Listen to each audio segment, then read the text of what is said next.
శ్రీమాత్రే నమ. జయ గురు దత్తాత్రేయ నమ. ఈ వీడియోలో మనం రవిగ్రహ సంచారాన్ని పరిశీలిస్తూ మార్చి 14వ తారీఖున కుంభరాశి నుంచి మీనరాశిలోకి ప్రవేశించినటువంటి రవి సంక్రమణం, అంటే రవి ఒక రాశి నుంచి మీనరాశిలోకి మారడం అన్నది చాలా ఇంపార్టెంట్ అయిన విషయం. అంటే ప్రతి గ్రహం ప్రతి రాశి మారుతుంటుంది, కానీ ప్రతి నెల ఖచ్చితంగా ఒక రాశి నుంచి ఒక రాశికి సూర్యభగవానుడు మారడం జరుగుతుంటుంది. ఈ సూర్యభగవానుడు మారడం బట్టే మనకి ఋతువులు ఏర్పడుతుంటాయి, అలాగే వర్షాలు పడుతుంటాయి, ఎండలు వస్తుంటాయి. అంటే సమస్త జగత్తు సూర్యభగవాను యొక్క ఆధీనంలో అతను సంచారాన్ని బట్టి ఆధారపడడం జరుగుతుంటుంది. మరి మీనరాశిలోకి ఈ సూర్యభగవానుడు ప్రవేశించడం వల్ల ఎటువంటి ఫలితాలు జరిగే అవకాశం ఉన్నది అన్న విషయాన్ని మనం పరిశీలిస్తే, సూర్యభగవానుడు అగ్నితత్వ గ్రహం. మరి మీనరాశి జలతత్వంతో కూడుకున్నటువంటి గ్రహం. మరి అగ్నితత్వాన్ని కూడుకున్నటువంటి రవి భగవానుడు జలతత్వ రాశిలో ప్రవేశించినట్నే ఎంతో కొంత తన యొక్క ప్రభావాన్ని, అంటే తను ఇచ్చే ఫలితాన్ని తగ్గడం జరుగుతూ ఉంటుంది. సో సాధారణంగా జన్మజాతకంలో కూడా రవి జలతత్వ రాశుల్లో పడినప్పుడు, అంటే కర్కాటకంలో కానీ వృశ్చికంలో కానీ మీనంలో కానీ పడినప్పుడు కంపల్సరీగా జాతకుడు రవి బలహీనుడు అవ్వటం వల్ల అనారోగ్య సమస్యలు, లేదా కొన్ని సందర్భాల్లో ఏదో ఒక వ్యసనానికి, బలహీనతకి బానిస అవ్వడం జరుగుతుంటుంది. సరే, అది పక్కన పెడితే మనకి మీనరాశిలో రాహుగ్రహ సంచారం జరుగుతుంది. ఆ రాహుగ్రహం యొక్క నోట్లోకి ఈ సూర్యభగవానుడు వెళ్ళడం జరుగుతుంటుంది. ఒక విధంగా ఏంటంటే ఇది ఒక గ్రహణం అంటే కాదు, కానీ దీని ఒక గ్రహణ యోగం అని పెద్దవాళ్ళు చెప్తూ ఉంటారంటే అన్ని గ్రహాలు కూడా సూర్యభగవానుడికి దగ్గరగా వచ్చినప్పుడు తమ యొక్క ప్రభావాన్ని కోల్పోవడం జరుగుతూ ఉంటుంది. ముఖ్యంగా శుక్రుడు సూర్యుడి దగ్గరికి వచ్చినప్పుడు శుక్రుడు మరి అస్తంగత్వం చెందడం వల్ల జాతకుడు వైవాహిక జీవితంలో ఇబ్బందులు పడుతూ ఉంటాడు. అదే స్త్రీ జాతకం అయితే అనారోగ్య సమస్యలు, వివాహంలో ప్రాబ్లమ్స్, ఆర్థికపరమైన ఇబ్బందులు జరుగుతుంటాయి. సో ఇప్పుడు మరి సూర్యభగవానుడు అంటే రవిగ్రహం రాహు దగ్గరికి వెళ్ళినప్పుడు ఖచ్చితంగా రాహుకి తన యొక్క ప్రభావాన్ని కోల్పోవడం జరుగుతుంటుంది. కామన్గా రాహుగ్రస్త చంద్రుడు అంటే మనకు చెప్తుంటారుగా, ఈ సూర్యగ్రహణం చంద్రగ్రహణం జరిగినప్పుడు మరి గ్రహాలు బలహీనపడతాయని, ఆ సమయంలో అందరూ దైవ ప్రార్థన చేయాలని చెప్తూ ఉంటారు. బట్ ఏవైనా సూర్యభగవానుడు రాహు దగ్గరికి వెళ్ళినప్పుడు ఖచ్చితంగా మరి కొన్ని దుర్యోగాలు ఏర్పడడం జరుగుతుంటుంది. అందులో ముఖ్యంగా రవి పితృకారకుడు కాబట్టి మరి పితృదోషం ఏర్పడుతుంది. సహజ రాశి చక్రంలో పంచమ స్థానానికి రవి ఆధిపత్యం వహిస్తుంటాడు కాబట్టి, అలాగే సంతాన దోషం ఏర్పడుతుంటుంది. ఒక విధమైనటువంటి సర్పదోషం కూడా కొన్ని రాశుల వారికి ఏర్పడడం జరుగుతుంటుంది. రవి ఆత్మకారకుడు అవటం వల్ల, అటువంటి సహజ ఆత్మకారకుడు అవటం వల్ల, అటువంటి ఆత్మకారకుడు రాహుతో కలియటం వల్ల జాతకుడు తన యొక్క సహజంగా ఉన్నటువంటి లక్షణాల్ని, మంచి లక్షణాలని కోల్పోయి కొద్దిగా విరుద్ధమైన భావంతో ప్రవర్తించడం జరుగుతూ ఉంటుంది. అంటే రాహు అన్నది ఒక ఇండీసెంట్ బిహేవియర్ కలిగిన ప్లానెట్. అలాగే చట్టానికి వ్యతిరేకంగా, మన పెద్దవాళ్ళు పెట్టినటువంటి సాంప్రదాయాలకు విరుద్ధంగా, అలాగే సమాజంలో ఉన్నటువంటి న్యాయానికి, ధర్మానికి, చట్టానికి కొన్ని కట్టుబాట్లు గీసుకోవడం జరుగుతుంటుంది ఒక సమాజం అన్నాక. వాటికి వ్యతిరేకంగా ప్రవర్తించే ప్రయత్నం చేస్తుంటాడు ఈ రాహు. అటువంటి రాహుతో రవి కలియడం వల్ల ఒక విధమైనటువంటి, అంటే గురువుతో రాహు కలిస్తే గురుచండాల యోగం అంటారు. సో దీనికి అంత పేరు మనం పెట్టలేదు, కానీ మొత్తం మీద రాహుతో రవి కలిసి ఈ నెల రోజులు సంచరించడం వల్ల కంపల్సరిగా రాహు కొంత ఆత్మధైర్యాన్ని, ఆత్మబలాన్ని, వివేకాన్ని, సమర్థతని కోల్పోవడం వల్ల మరి ఈ రవి ఏ ఏ భావాలకి ఏ ప్రాతినిధ్యం వహిస్తుంటాడో వాళ్ళకి ఆయా విషయాల్లో ఒక విధమైనటువంటి ఇబ్బంది కలుగుతూ ఉంటుంది. అలాగే మరి ప్రభుత్వానికి సంబంధించినటువంటి ప్లానెట్ రవి కాబట్టి మరి రాహు మరి ఈ రవితో కలియడం వలన ప్రభుత్వ అధికారులకు ఇబ్బంది వస్తుంటుంది. అలాగే మినిస్టర్లకి, ప్రధానమంత్రులకి, ముఖ్యమంత్రులకి ఏదో ఒక అపకీర్తి, ఏదో ఒక అపవాదు, ఇలాంటి ఈ చెడ్డ పేర్లు రావడం ఇలాంటివి కూడా జరిగే అవకాశం ఉంటుంది. అది మరి లోక గోచారం ప్రకారం అంటే దేశ గోచార ప్రకారం ఈ విధంగా కొంత అపకీర్తి రాజులకి, అధికారులకి కూడా వచ్చే అవకాశం ఉంటుంది. బట్ ఏదైనా ప్రతి ఒక్కరూ కూడా మరి రాహు సంచారంతో నిమిత్తం లేకుండా ప్రతిరోజు కూడా సూర్యభగవాన్ని ఆరాధన చేయడం వల్ల, సూర్యుడిని పూజించడం వల్ల, ఆదిత్య హృదయం లాంటివి చదవడం వల్ల రవి స్ట్రెంత్ అవుతుంటాడు. రవి ఎంత బలంగా ఉంటే మరి దేశంలో అంత సస్యశ్యామలుగా ఉంటుంది. పరిపాలన చాలా నిజాయితీగా ఉంటుంది. అధికారులు నిజాయితీగా వ్యవహరిస్తుంటారు. విద్యార్థులు చక్కగా చదువుకుంటారు.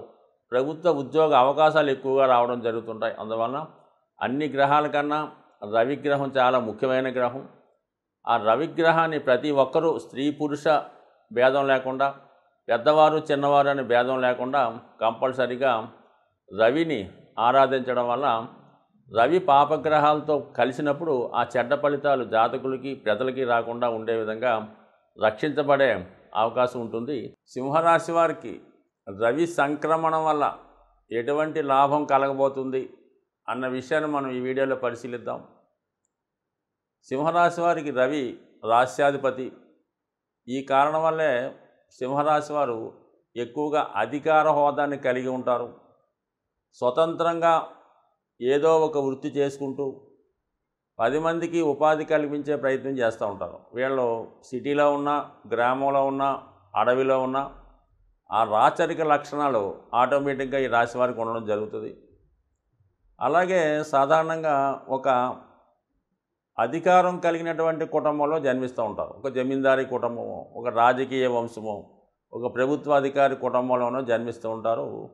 చిన్నతనం నుంచి కూడా వీళ్ళకి ఒక అధికార హోదా, అలాగే ప్రభుత్వం యొక్క సౌకర్యాలు, ప్రభుత్వ ధనం తినిగే యోగం కావడం జరుగుతూ ఉంటుంది.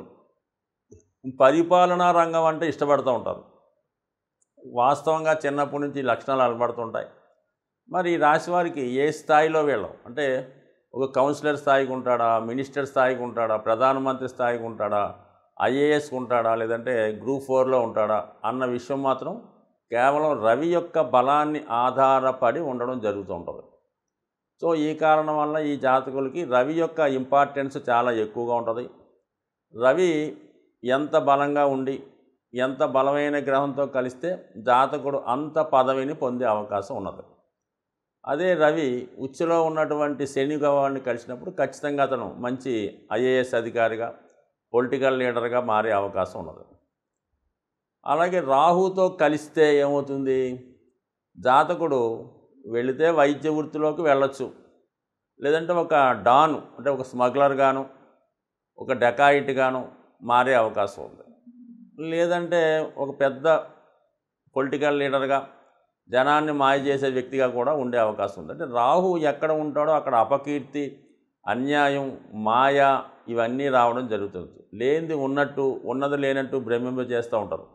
ఈ విధంగా రాహుతో రవి కలిస్తే కంపల్సరీగా జాతకుడికి కొన్ని సందర్భాల్లో మంచి హోదా వచ్చినా, తన అక్రమార్జనలో కొన్ని కోట్లు సంపాదించినా చివరికి అది అపకీర్తి పాలై కొంతమంది జైలుకి వెళ్ళడమో, కొంతమంది ఏదో విధంగా తనువు చాలించడమో జరుగుతుంటుంది. మరి ప్రస్తుతం అప్పుడప్పుడు పట్టుబడుతున్నటువంటి అధికారులు చూస్తే దీనికి మీకు రాహు ప్రభావం వల్లే ఈ విధంగా చివరిలో ఇబ్బంది పడడం జరుగుతుంటుంది.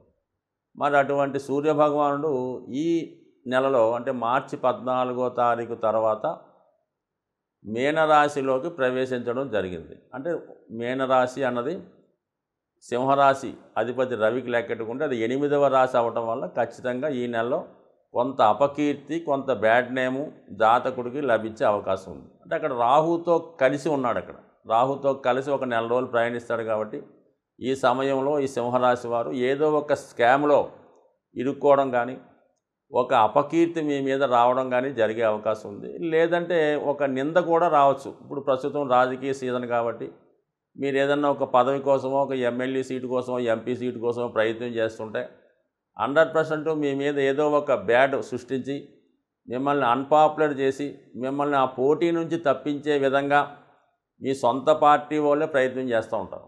99% సింహరాశి వారికి శత్రువులు ఎక్కడో ఉండరండి.